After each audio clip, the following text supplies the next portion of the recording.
Fellow Falcoholics, what is up? Welcome to another episode of the Dirty Birds and Brews podcast. I'm your host, Kevin Knight, at Falcoholic Kevin, and I'm joined by Justin Melo. He is at JustinM_NFL on the Twitters. Justin is a man with many hats. He's an NFL draft coverage and writer, interviewer, insider for the Draft Network. He's also covering the Titans for the SB Nation site Music City Miracles, as well as Broadway Sports Media in Tennessee, and he is the host of the Music City Audible podcast with Titans Film Room. Justin, welcome to the show. How are you doing today? Doing well, Kevin. Appreciate you, man. Thanks for having me on. Absolutely. It's going to be a fun one. I know it's interesting time for the Titans, interesting time for the Falcons as well. Two teams that I thought going into this game were going to be pretty evenly matched, and I think in some ways still are, but lots of questions sort of surrounding the matchup with the Titans potentially shopping some players. I know Kevin Byard's already on the way out, so we'll get into that. We'll get into the matchups, get into what to expect this week, and of course get Justin's take on this game. Before we do, guys, want to bring you a quick word from our sponsors. Folks, today's episode is brought to you by betonline.ag, and folks, the last of the major pro sports leagues kicks off this week, and BetOnline is your top spot for all your NBA action this season. With the MLB postseason, NFL, and college football in full swing, BetOnline is your number one source for all your wagering news, odds, trends, and predictions. You can get everything NBA at your fingertips on both desktop and mobile access for every sport, anytime. And BetOnline is also here to take you all the way through the NFL playoffs to the Super Bowl and, of course, to the college football playoff. So what are you guys waiting for? Head to that website today, betonline.ag, to get in on the action. Just don't forget to use our promo code BELIEVE, that's BLEAV, to receive your 50% welcome bonus on your first deposit. BetOnline, where the game starts. We've also got this week's prize picks coming at you. Hold on, that graphic is not correct. Hold on one second while I fix that. But we do have some new prize picks for you this week, and they will be somewhat familiar, but we're going to be putting our faith in some new guys. So this week we're going back to Younghoe Koo. The kicking point's not available this week, so we're going with more than 1.5 field goals made. The Titans, much like the Bucks, are pretty good in the red zone. I think they're in the top 5 in terms of red zone defense. And while I'm not thinking that Desmond Ridder is going to fumble 3 times inside the 5, inside the 10 again, I do think the Falcons are probably going to have some issues scoring touchdowns in the red zone against this defense. It's a good red zone defense. So that's just going to lead to more opportunities for Younghoe Koo. And I think him getting 2 field goals is one of the safer picks you can make on prize picks this week. And then I'm going to be putting my faith in Desmond Ridder on the road. It feels absolutely crazy to say that, but he actually has the number I like the best of all the players in the receiving props and everything. His receiving total, or his passing total, is still pretty low because of his history this season, just 217.5 passing yards. And the Titans are one of the worst defenses against the pass in the NFL, especially if you look at net yards per attempt and things like that. So I think Desmond Ridder has an excellent chance to get more than 217.5 passing yards. So I'm going to go there. And then there weren't really any Titans players available. Derrick Henry is not even listed because I think people think he's likely to get traded. None of the receivers for the Titans are listed. I would have been happy to take some less numbers for those Titans receivers, but they're not available. So going to go with Travis Kelce, my guy, my fantasy hero, with more than 76.5 receiving yards against Denver. That's always a little dicey because I think if the Chiefs blow them out, then they're not going to be throwing as much. But the safest bet on, the safest pick, obviously, on the Kansas City Chiefs defense is Travis Kelce, Patrick Mahomes' favorite target. He's been getting 10 plus targets in every single of the last 3 games, essentially. Has been stacking up yards. I think he has over 100 yards in each of the last 2 games. Now, last year, the Broncos played Kelce pretty tight, but that is not at all the same Broncos defense. The Broncos defense is now 32nd in net yards per attempt and 30th in passing yardage. I think there's a chance that Kelce could actually get this in the first half and then just sort of coast the rest of the way. But if anyone's gonna be more than their receiving totals in Kansas City, it is Travis Kelce. So pretty happy about that. But you guys can pick your own prize picks. Feel free to use mine if you like that. Just some background. Prize Picks, of course, is a skill-based daily fantasy game. You pick 2 to 6 players and decide if they will go more or less than their Prize Picks projection. The more players you pick, the more you can win, all the way up to 25 times your money on any entry. And at Prize Picks, unlike other daily fantasy, you are competing against the projections, not against other people. And make sure you check on Prize Picks' generous promotion schedule. They have weekly promotions in multiple sports, like Taco Tuesday and Flex Friday, so keep your eyes open there. And it's not just the NFL. Like I said, NBA getting started this week. They also, of course, have the MLB for the remainder of that season. And, of course, college football, basketball, soccer, everything you could think of. And Prize Picks entries can be made in 60 seconds or less with fast withdrawals. It's that easy, guys. So if you are planning to sign up with Prize Picks, just make sure when you do that to use our promo code DBB for Dirty Birds and Brews, of course. You will receive a 100% deposit match, and that is instant, up to $100. So if you deposit $100 to start, Prize Picks will match and give you $100. If you deposit $50, Prize Picks will give you $50. Just make sure to use that promo code DBB. It really helps us out, lets them know that you guys are getting 2 Prize Picks through our show.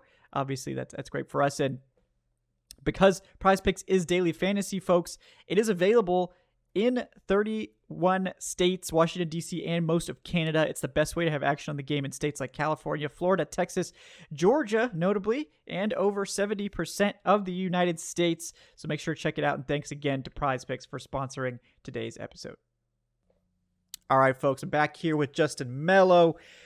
All right, first of all, got to get your take on the Titans season. Obviously, at 2-4, probably not gone exactly as planned. What's sort of, I know Ryan Tannehill is dealing with that injury. I'm sure that has something to do with it, but what's been the story so far for the Titans? Yeah, I think the story has been they're not as good as they hoped they were going to be and as they thought they were going to be. Not to pat myself on the back, but it's been exactly what I expected. In all honesty, I going into the year, I did not think they had a good roster. I think they made some mistakes in the offseason where the strategy, they felt sort of halfway in, right? Like they used a lot of their draft capital on future contributors, one being Will Levis, who I'm sure we're going to get into a little bit later, Tajay Spears, drafting a running back when you already have Derrick Henry. Both of those picks look towards the future, but they also try to compete right now, right? By hanging on to Ryan Tannehill and Derrick Henry, 2 guys they could have moved on from in the offseason, and adding DeAndre Hopkins, right? Obviously an aging weapon at receiver, and going out and getting, offensive linemen, paying Andre Dillard $30 million over 3 years. So I felt there was sort of a halfway in strategy. Either you're going to compete now or you're not. You're going to look towards the future. They didn't travel down one path, right? They kind of tried to straddle the middle. And I think that's the main issue of what you're seeing right now, a 2-4 team that looks like, after the Kevin Byard trade and some of the other rumors, is starting to admit the inevitable. Yeah, I always thought they were having a weird offseason. Like, I know Tannehill, I was surprised Tannehill didn't get moved. I mean, I know the Falcons were a popular destination. It seems like Atlanta was very committed to Ritter, so they weren't interested at that time. But, I mean, if you had asked me a couple weeks ago, back in, week 4, I would have been like, I wouldn't be surprised if Ritter doesn't get better if we're talking about Tannehill here in a couple weeks. Obviously, with the high ankle sprain, it seems unlikely that he'll be on the move at this point. But right. I agree with what you said. The Hopkins move was a weird one to me. I just didn't really get it for what they were doing. But it seems like half the organization sort of realized the inevitable, which it happens to every team. It's the window closes and it's time to go find the next window. And then the other half is like, no, we have to still win because we got to keep our jobs. But typically that doesn't end well for anyone because you've got people pulling in different directions. But we've already seen Kevin Byard moved, who was one of my favorite safeties, I think the most underrated players in the NFL, probably because he plays for Tennessee, just like we have a lot of great Falcons players that don't get the shine they deserve. But given all the rumors that are out there, and there's a ton, are you expecting any more trades at this point? I know Derrick Henry's obviously the big name, but I know there's guys like Danico Autry and some others that may have some buzz. Is there anyone else you're expecting to be moved going into the weekend? Yeah, I mean, I don't think they'll do anything before Sunday because at this point, your game plan is sort of locked and loaded.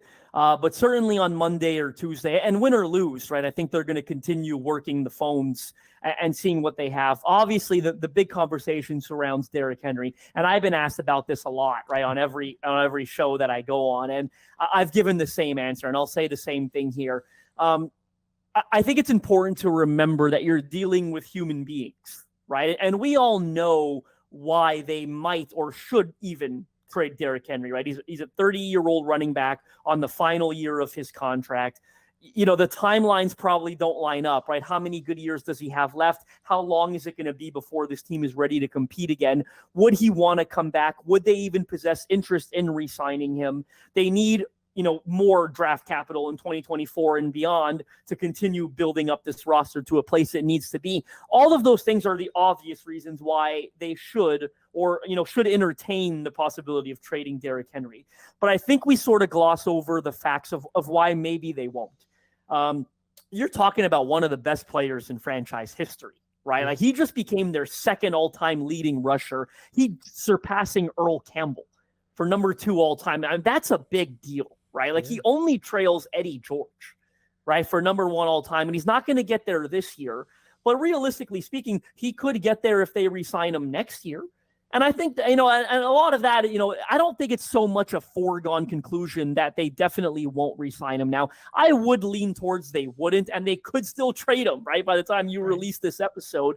But I think there's at least some arguments for keeping him on the team. Like, first of all, right now, they've got about $95 million in cap space heading into the offseason. It's not like re-signing a 30-year-old Derrick Henry would take up a huge chunk of that and limit you from making other moves.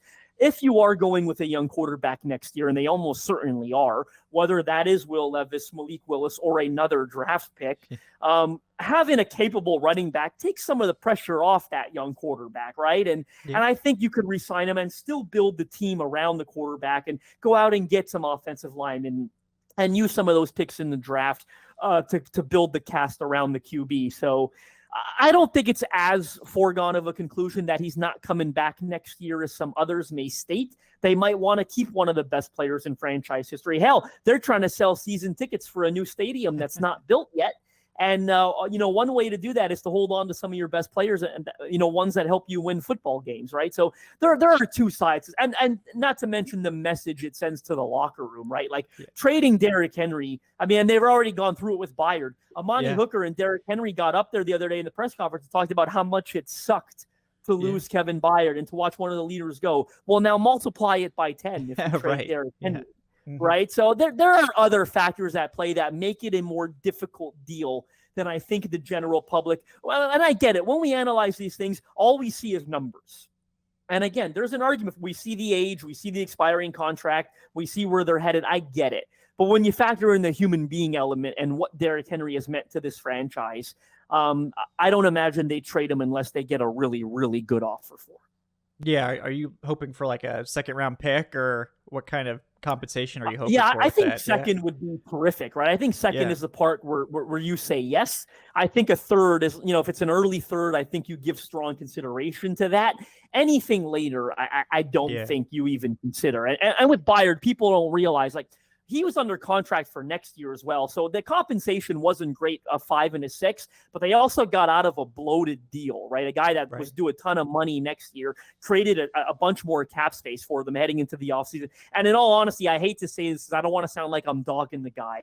But I haven't seen a decline with Derrick Henry. And I know the stats might say otherwise. They're just not blocking for him, right? At the rate they'd like them to. He still looks like a hell of a running back when they do block for him. Kevin Byard, and I said this quietly with a lot of analysts who I trust in film work, I haven't seen him make a single play this season. And look, I'm not going to put all of that on him. Some of that is maybe scheme related. They've got a bunch of struggling corners that he's probably had to cover for, but it's not like he's gone out. He hasn't been himself, still waiting for the first pick of the year. I haven't seen him make a ton of great plays at the catch point at the ball. Like, he's coming into the picture late and making tackles, right? Like, so I think that deal made a lot more sense than trading Henry. And to answer your original question, sorry, some of the other names that might make sense. I mean, you mentioned Dina Kawatri is an obvious one. That guy, a 33-year-old pass rusher in the final year of his deal, no brainer. And I wouldn't expect the compensation to be great for that one, but that would be a great value deal, I tell you, for whoever gets him. Because I say this every show I go on. Dina Kawatri is one of the most underrated players in pro football and one of few pass rushers in the league right now that's defeated Father Time. He looks as good as ever. He's one of the greatest free agent signings in Titans history. They've got an unbelievable value out of that 3-year, $21 million deal they signed him to a couple of years ago. He's a no-brainer. Two other names I could see going are Tier Tart, a nose tackle, and Christian Fulton, the corner. I don't think Fulton's going to have much of a market. Unfortunately, he's having the worst year of his career. Could you get the Chase Claypool deal? Maybe, the conditional 6-for-7 swap. Look, there's no chance they re-sign him. So that's one I think they'd accept even if the compensation was low. Tier Tart's a good player they should want to keep around. But I get the sense there's not a very good relationship there between him and the organization. He's missed 2 consecutive games with a toe injury. He will be returning Sunday against the Falcons. It looks like he's a really good football player, but he's also one that's very disappointed with his deal. Business is business. They slapped a 2nd-round tender on him a couple months ago. Kevin, you know as well as I do, if you know the inner outer workings of these contracts, was nothing he could do, right? No one was going to pay the 2nd-round tender. He was worth a lot more money than what it paid him, but he had no really leverage. He had to just kind of grin and bear it. Well, it made him very unhappy. They weren't willing to negotiate a long-term deal. He's playing good football. I think they've questioned some of his effort level throughout this injury, in all honesty. They tried to pretend he was in a competition battle for his job. Like, both sides have just been sending mixed signals all year long, dating back to the summer. So I don't think he's going to be back. He should be because he's a good player, but the relationship just seems like it's ready for a split. So if they were to get a good offer for him, even, a 4th or 5th rounder, I think they'd take it. Gotcha. Yeah, it's a tough spot to be in for those guys. And obviously with Bayard, the leadership obviously is a big loss with him too. And I noticed his PFF grade this year was significantly lower than it has been. So there's definitely something to what you're saying. But yeah, I mean, obviously we got to talk about the quarterback because that's the buzzy thing, right? I was surprised you didn't lead with him. I'm gonna be honest, right? This is a discerning fans show. Okay, we're gonna get into the nitty gritty of all the details, not just the quarterback. But yeah, I mean, obviously I've been answering tons of questions about Desmond Ridder, so it appears the Titans are going with Will Levis. I was a big Malik Willis guy. It seems like that dream might be dead, but what's your take on the situation with Levis? Because at this point hasn't even, I believe, been active for any games, and they're just handing the keys to him. So it seems like they're putting a lot on his plate. Obviously, just sort of throwing him in there. I know Malik Willis hasn't played great either, but what's your sort of take on Levis starting this week and the whole situation at quarterback?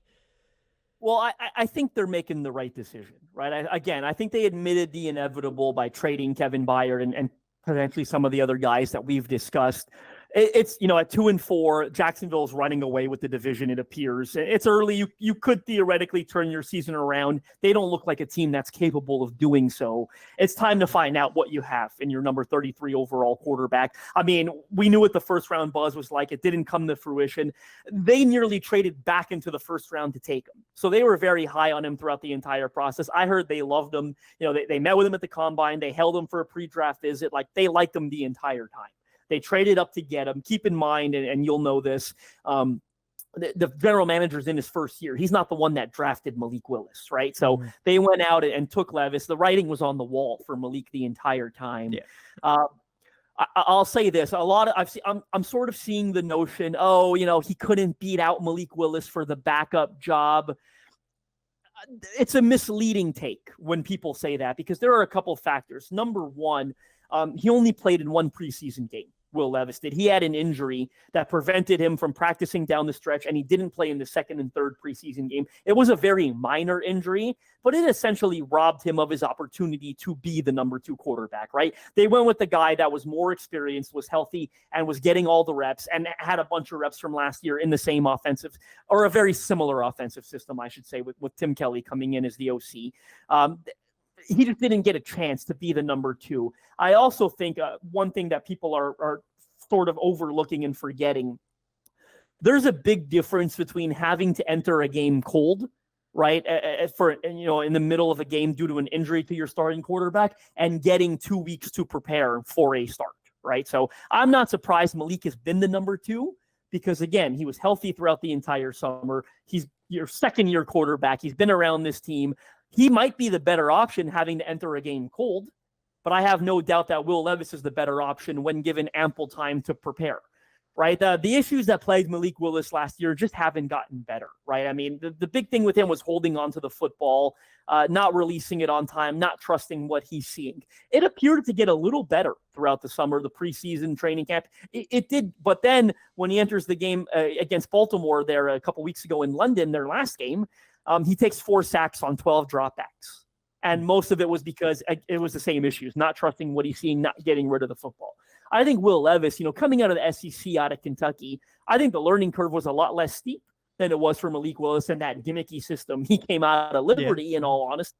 This was an SEC quarterback that was asked to go through his progressions, 4-year experienced guy that had a lot of freedom at the line of scrimmage, a night and day difference, right? What was put on his plate compared to what was put on Malik Willis's plate. Now, Mike Vrabel's still playing this game, though, right? Where he's saying both quarterbacks are going to play on Sunday. We might alternate them series by series, he said.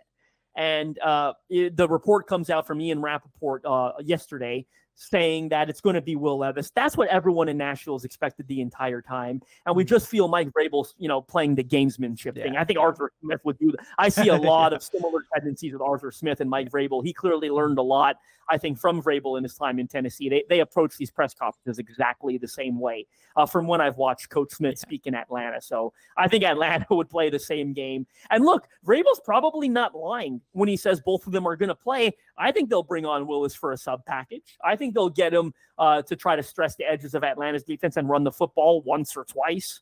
You know what I mean? And theoretically, he said they'll both play. Hey, they both played, right? If Malik Willis comes onto the field for a trick play. Now, when I don't buy it when he says we might switch it series by series or every 2 series. I don't buy it, and I hope he's not telling the truth, right? Like, it would be quite the amateur. It would be the worst decision Mike Vrabel. It's like a preseason game, Exactly, right? Like, it does no.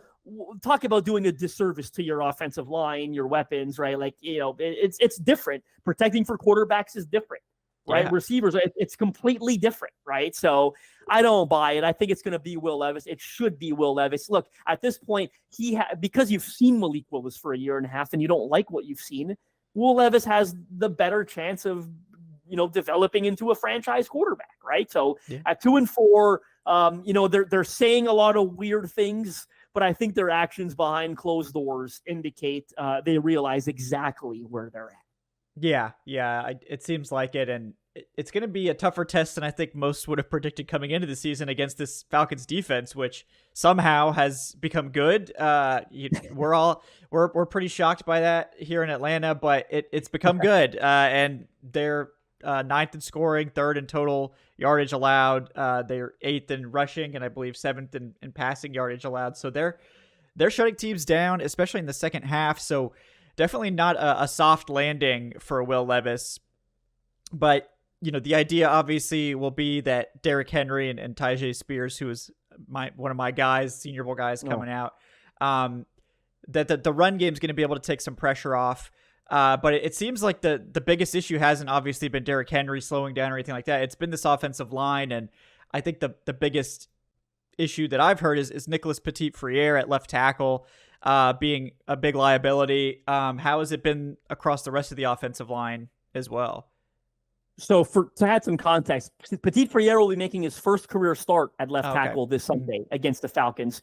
They have officially benched Andre Dillard, who was the starting left tackle, signed a 3-year, $29 million deal in the offseason, has been terrible, right? It's going to be the easiest decision they make when they cut him in the offseason. Luckily, that's the first miss of the Rand Carthon era. At least he structured that contract where they could quickly get out of it. 3 years, $29 million, not a lot of dead cap. They'll create a little bit of room. They're going to cut him.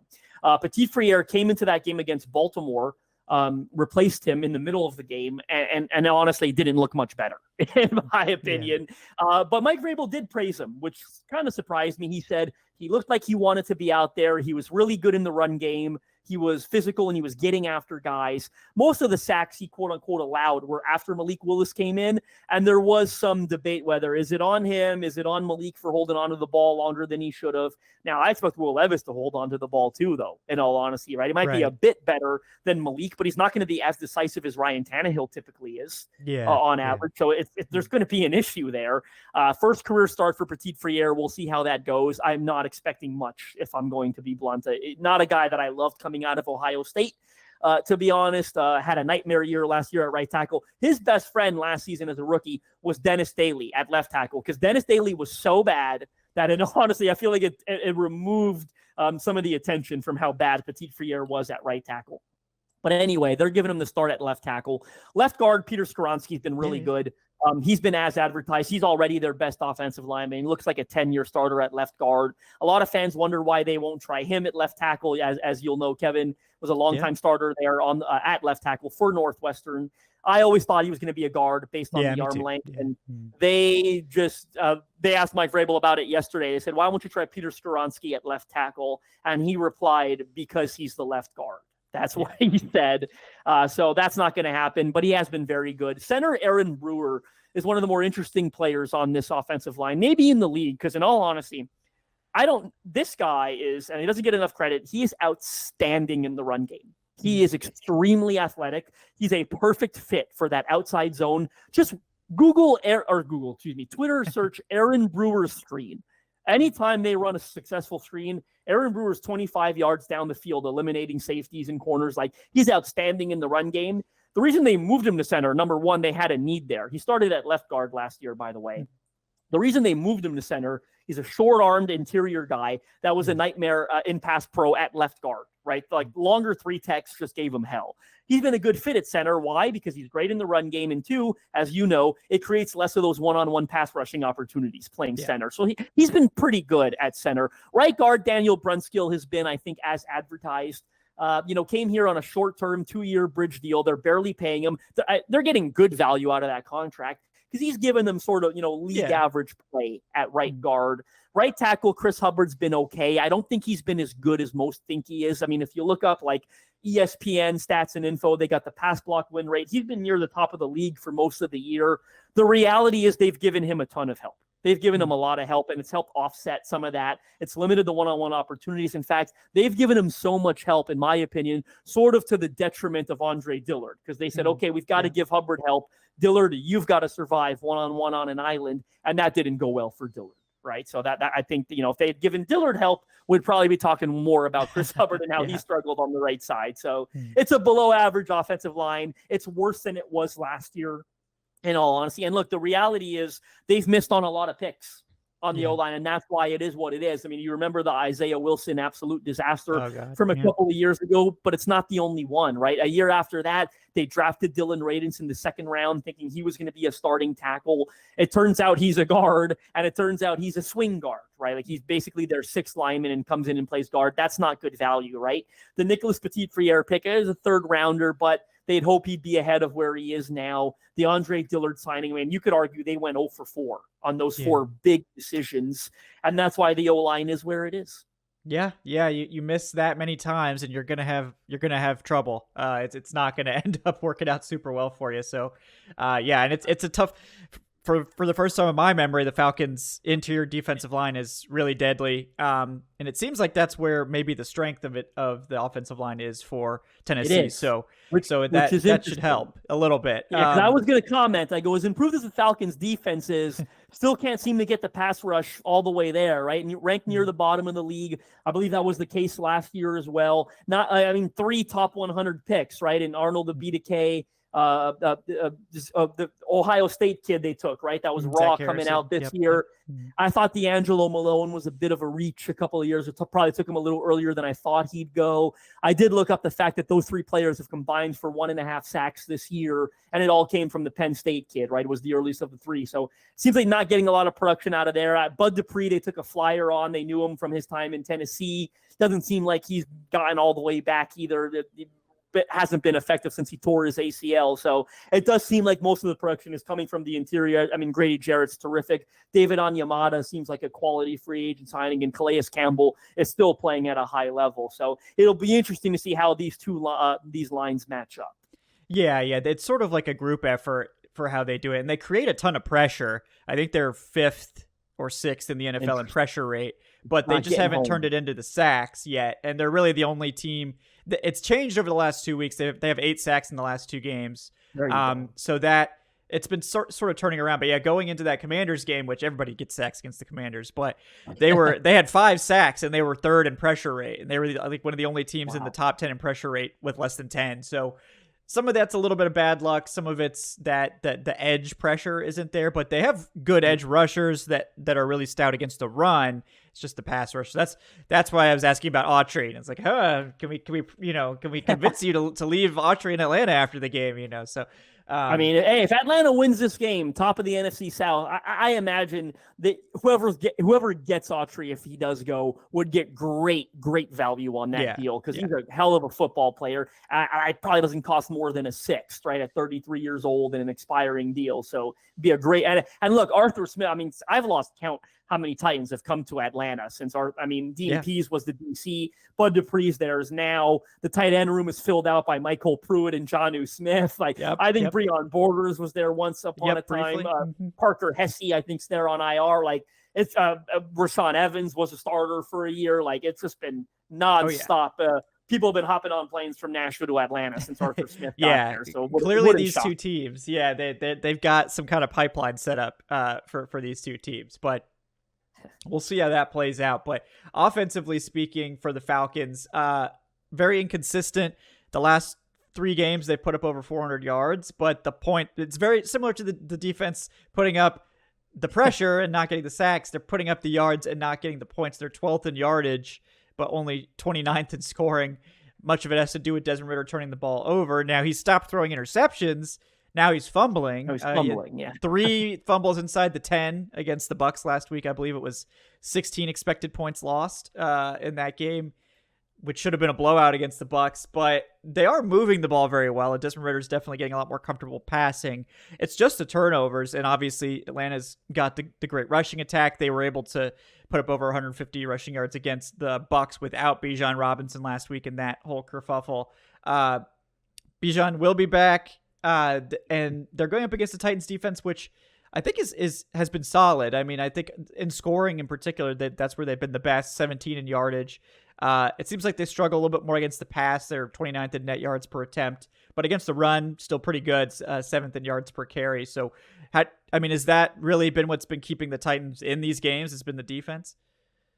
Yeah, for the most part it has. And they were the number 1 ranked run defense a few weeks ago until, of all people, Zach Moss went off for 200 yards against them. That was extremely peculiar. And a lot of people have been chalking that up, and it shouldn't come down to one player, but they've missed Tier Tart a lot against the Colts and then the Ravens the following week. He's the nose tackle. He's got some pass rushing upside. He moves so well for his size. You can Twitter search my handle plus Tier Tart and find some of the incredible plays he's made this year, getting into the backfield with quickness. They've missed him a lot over these last few weeks, and it's hurt the rushing numbers. With him back, I expect them to be better in that department. The pass defense is below average. You're correct on that, and then with losing Kevin Byard, even though theoretically it could get worse, they've brought in a ton of safeties over these last few days. Right, they acquired Terrell Edmonds in that deal for Byard. They also claimed Kayvon Wallace off waivers. I imagine you're going to see they'll replace him by committee. Elijah Molden, a former nickel corner, is now playing safety on almost a full-time basis. I think he'll get first crack at the starting gig opposite Amani Hooker now that Byard is gone. And Molden's a very, a good quality player, just has to stay healthy. High football IQ, is always around the football. Average when it comes to one-on-one coverage because he's short and he's short-armed. But he's always around the ball, and he's got a knack for creating turnovers. So I imagine he gets first crack at it, but we'll see how Terrell Edmonds and Kayvon Wallace play a role. The corner play has been a bigger issue. As I said earlier, Christian Fulton's having the worst year of his career. Couldn't have picked the worst time to do it. Coming into the year, everyone would have told you he's a mid-level quality number 1 corner, not a shutdown, island type guy, but he's a good number 1 corner. he's pressing, right? He's playing for that contract. He's taking risks. He's foregoing his technique. It's just not working out for him. He's trying to jump routes, end up 30 yards behind him, right? It's just not going well for him right now. They actually benched him at one point for a second year on UDFA, Trey Avery. Roger McCreary's having a good year. He's probably their best corner in his second season. And Sean Murphy-Bunting is also okay. Certainly, I don't think they regret that signing. In fact, they'll probably consider re-signing him once his 1-year deal expires. I think what's also hurt this unit over these last couple of weeks is the pass rush hasn't been quite as good as it's been early on in the year, and as good as they expect it to be. As much as I've praised Dina Coatri, he's sort of gone radio silent over these last couple of games. Jeffrey Simmons has played through a shoulder injury. Harold Landry's been non-existent all year long, which is really unfortunate. He's just dealing with the after effects of a torn ACL. He doesn't look as explosive, doesn't look as quick. He's got to get back, and it's probably going to continue to take some time. Arden Key's been their best edge rusher, but again, he wasn't playing to the level they expect him to over these last couple of weeks. So it's a good quality unit. Early on, they were outstanding. Against the Bengals, the Chargers, 2 big wins early on in the year. Both of those, Simmons, Autry, Key were all very, very good. Travis Gibson has made an impact. In fact, I expect them to increase his playing time while decreasing Harold Landry's in this game Sunday, because Gibson has been so good and Landry has been so bad. It's a unit that has a lot of potential. I shouldn't use the word potential because the results have been proven. Going back to last year, we've seen what Jeffrey Simmons and Dina Coatri are. We know what Harold Landry can be when he's healthy. Arden Key's been really good for them, considering he's on a 3-year, $21 million deal. He was outstanding the first 3 or 4 weeks of the season. But Mike Vrabel's talked about it. They haven't quite been getting home these last 2 weeks. That's put added pressure to a secondary that, frankly, is just not that good. So a big key for them is for this D-line will be getting back on track and how that helps the secondary. Yeah, and it'll be interesting to see how the Falcons attack in this one, because they actually have leaned a lot more on the passing game in recent weeks after being sort of completely reliant on the run to do anything. The run game's actually struggled the last 3 weeks, and then against the Bucs of all teams, they actually got the run game going with Cordarrelle Patterson, who was finally healthy, getting over 5 yards a carry. So it'll be interesting to see how they decide to go after Tennessee. It seems like the passing game is the way to go there, and the Falcons' offensive line has stabilized. It had a shaky start. I think they gave up like 10 sacks in the first 3 games, but has stabilized since then, and it's been a lot better. And Ritter's been reading the field better and making some great plays. So we'll see if the turnovers can get cut down, because that's really the key for this Falcons team, is just to stop turning the ball over. But lots going on. How you feeling about this game, Justin? What's your prediction for Sunday? I think it's probably going to be a close game, right? And I said this on my own show. The Falcons, they're winning more than the Titans are, but they remind me of the Titans so much. And I think a lot of that has to do with, of course, Arthur Smith, and the system is the same that it was here. But it also seems like his approach to football right now is very similar to what Mike Vrabel's has been. And look, I know in Atlanta, look, every market you'll find fans that don't like coaches. From the outside looking in, and sometimes it helps being on the outside looking in, I think Arthur Smith's done a phenomenal job in Atlanta. That's my personal opinion. I've seen a lot of Falcons fans, they got to fire him. Look, as an outsider, he inherited, can we cuss on this show? Or yeah, go for it. Yeah. Inherited a shit show of a situation that I don't think Falcon fans fully appreciate. The dead cap hits with Matt Ryan and Julio Jones as soon as he got there were that of nightmare. In my opinion, they could not be players. And then, they try to go get Deshaun Watson, which I don't believe he was driving the bus on that. No. That doesn't happen, exactly. The Matt Ryan thing happens. They go with a bridge option in Mariota. They knew what he was. They draft Desmond Ridder, take a flyer on a mid-round QB. Back-to-back 7-win seasons, I would argue, again, as an outsider, that they overachieved in Arthur Smith's first year. I don't think those were 7-win teams on paper, and they were so hamstrung by the cap situation. Well, now, finally, in his third year, they went into a year, they had some money. They went out, they got some great players in Jesse Bates. I like most of what they did in the draft, and you're seeing it pay off, right? They're leading the division right now. That was a huge road win in Tampa. A lot of people would have told you before that game, Tampa's the best team in the division, and they're favorites to win the division. Well, they go out and got a huge road win, despite turning over the football a couple times there in the red zone. I love what Arthur Smith's done. I think he's he's not perfect. There have been some. I think maybe he could have been a little quicker to pull the trigger on Ritter last year and bench Mariota when he wasn't playing well. He hasn't been perfect, but I think he's a hell of a football coach, and I think he's done a great job in Atlanta.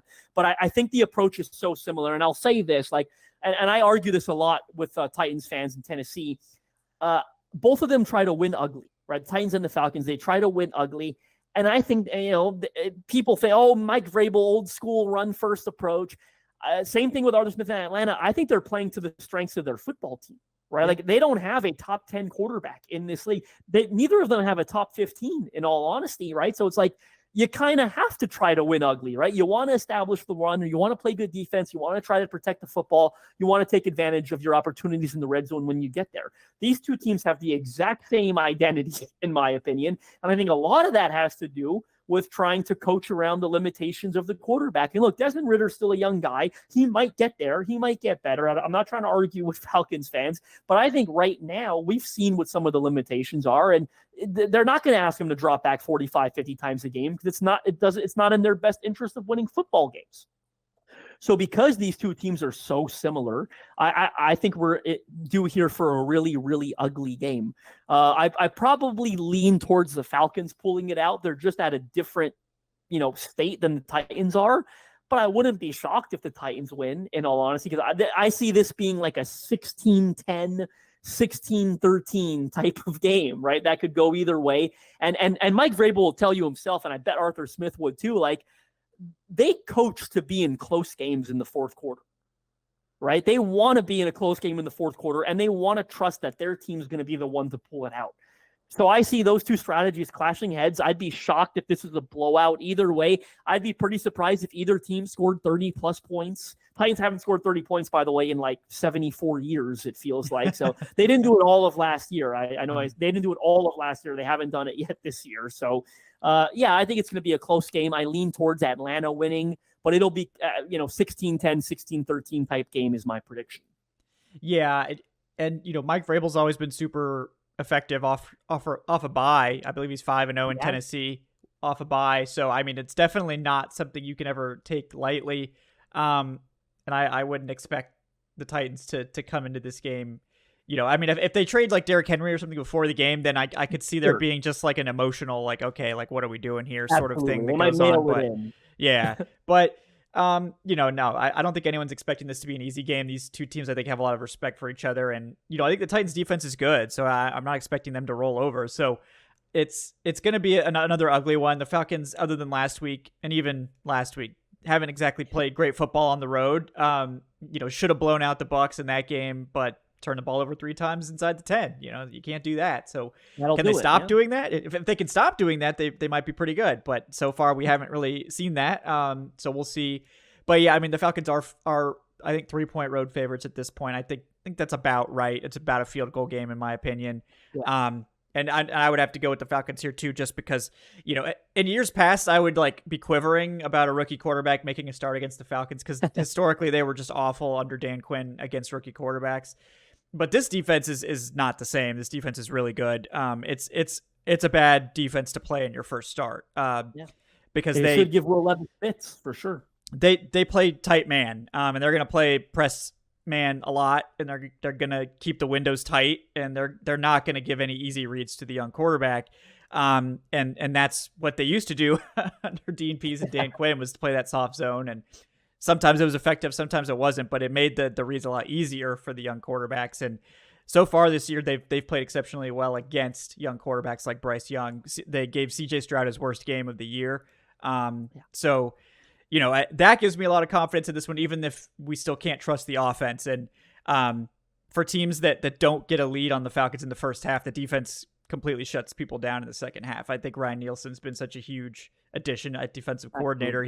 They seem to make great adjustments, and then the fourth quarter Falcons every game, they seem to just come roaring back, even if it doesn't end in wins. But it's definitely a matchup of two similar teams, and I think it could be a slop fest.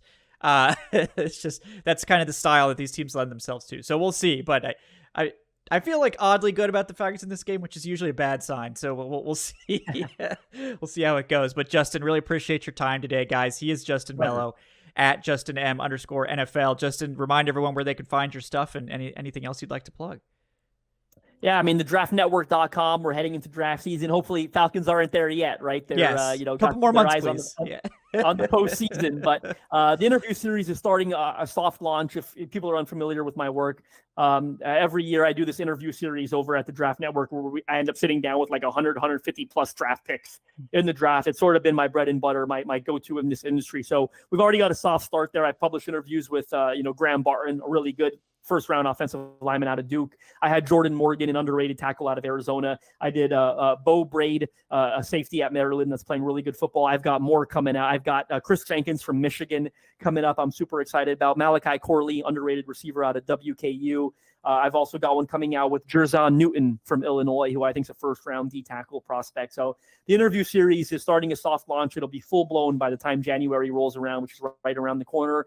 And follow me on Twitter at JustinM_NFL throughout the game. If you're a Falcons fan and sort of want the other side of it and are sort of looking for a Titans perspective on this game, I'll be live tweeting throughout the game some highlights and stuff, Titans plays, Falcons plays, and all that good stuff.